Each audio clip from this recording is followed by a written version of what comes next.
Hey,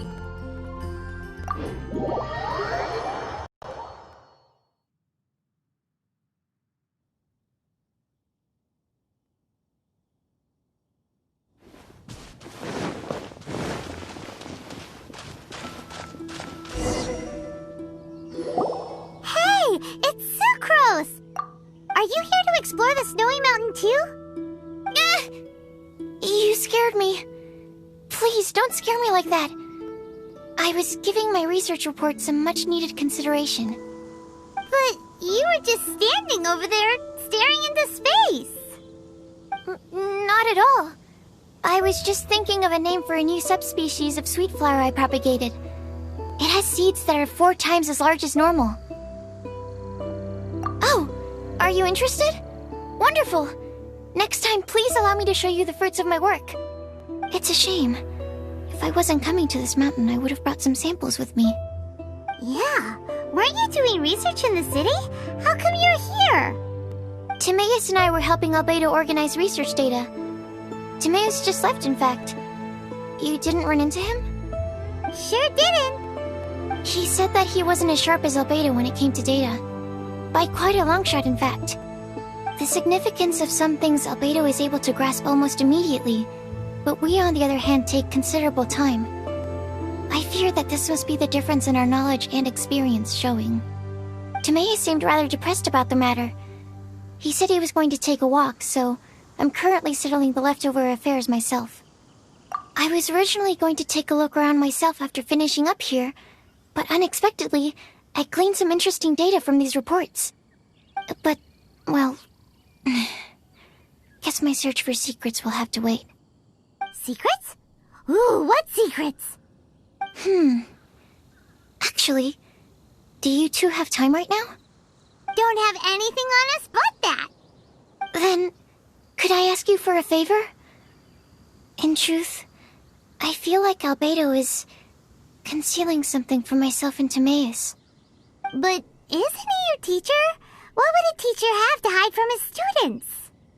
That's true, but I feel like he's always hiding something.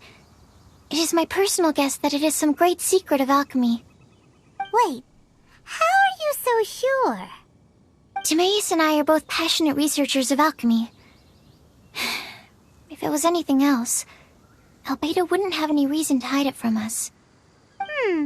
You do have a point.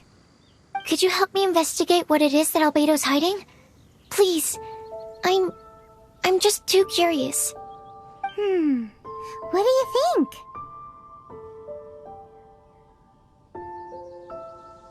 Yes! Thank you, thank you! All right. Let's take a little trip, shall we?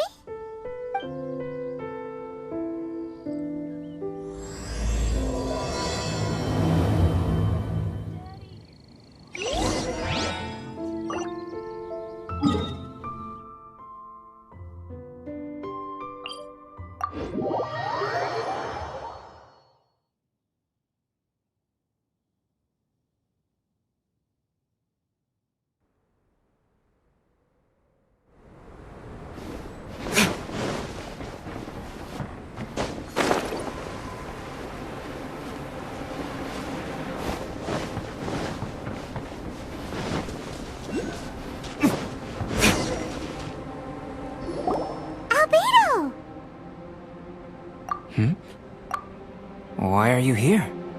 Are you lost? No, we're not.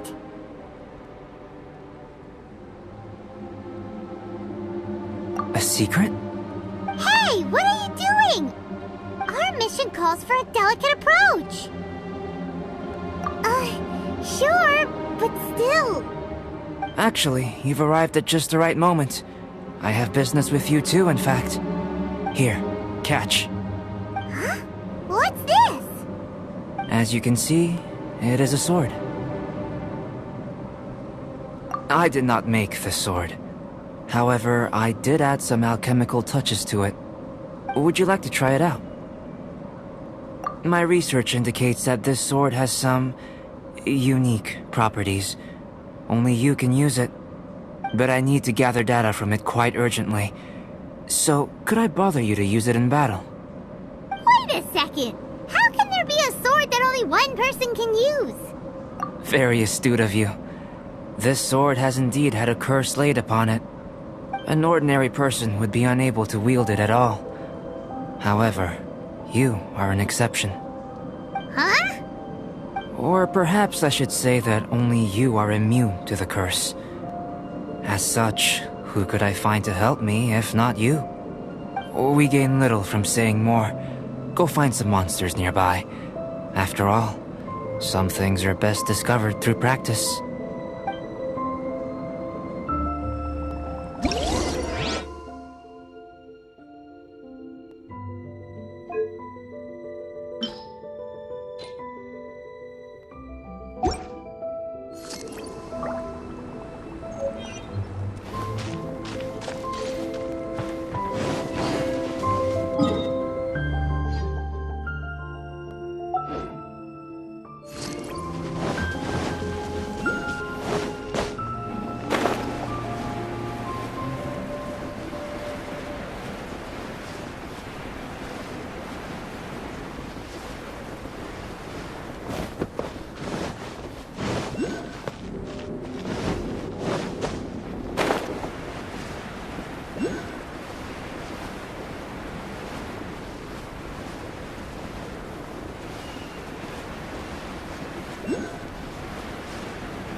Those over there.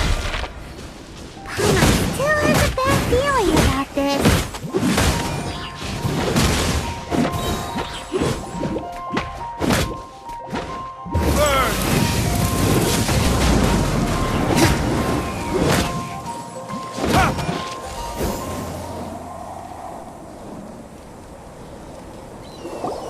Over here! It's with this brat! Give it back, you thief! Treasure hoarders? There are treasure hoarders in a place this cold? Enough talk! Hand it over! Watch out! There's no end to this.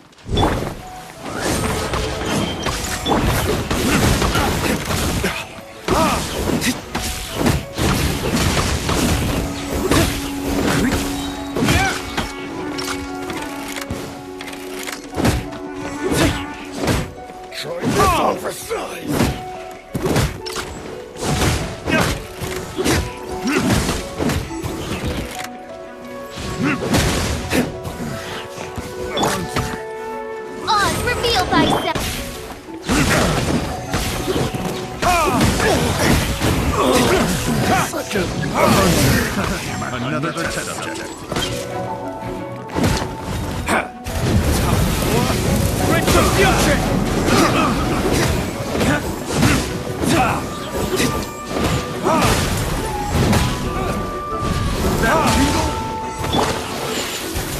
By royal decree!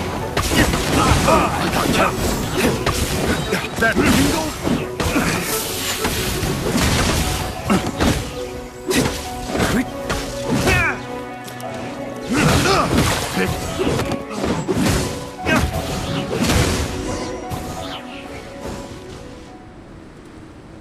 Now that's rich! Treasure hoarders calling us thieves? They certainly arrived quickly.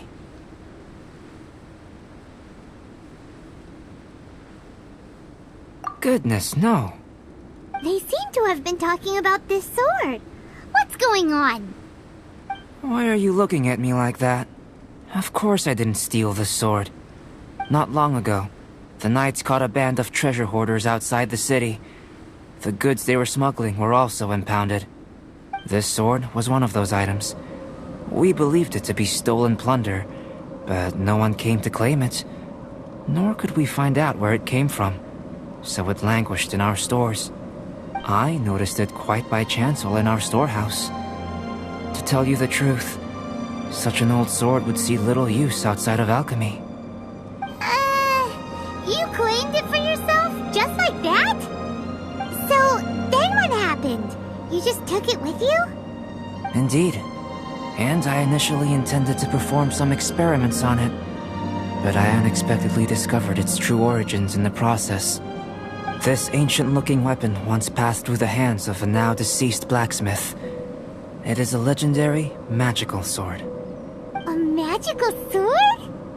It is said that the smith vanished not long after creating the weapon, with the weapon subsequently becoming lost to time. Working backwards from its eventual fate as plunder, one can guess that it was then stolen by the treasure hoarders, where it remained in obscurity till recently. The blacksmith who made this weapon disappeared? That's kinda spooky. No wonder it's cursed. Exactly. Do you know the story of Durin and this mountain? Durin was the black dragon who menaced Mondstadt, before finally being defeated by the combined efforts of the Valen and the Animo Archon Barbados. After a fierce battle, the vanquished Durin crashed to ruin here, falling into the thick snow. Snow gathers atop this mountain and never melts, which is a most curious phenomenon. Which leads one to wonder, was Durin's fall here purely by chance, or was it intent? Could it really have been intent? Perhaps this place was chosen as a gravesite precisely so that the snow's power could seal the corrosive toxin coming from Durin's body. It seems plausible that Barbados would think of such a method. Huh. Was Barbados such a capable god? Well, these are just my postulations. I don't have any evidence. But what's for certain is that this mountain and Durin are deeply intertwined. In fact, I believe that the very sword in your hand has Durin's remains in it. A dragon's remains? Indeed. The dragon's eyes, claws, and scales ground into dust before being used to coat the blade. In this way, Durin's corruption and venom entered into the sword and became the source of its power. This is very advanced craftsmanship. I presume that having successfully forged the weapon, the smith must have tried it out themselves in their joy. But using the sword in battle would have allowed the corruption to seep through the blade's handle and into their bodies. Ordinary mortals cannot withstand such power. The blacksmith must then have fled, driven mad by the curse, before meeting their end in some unknown place.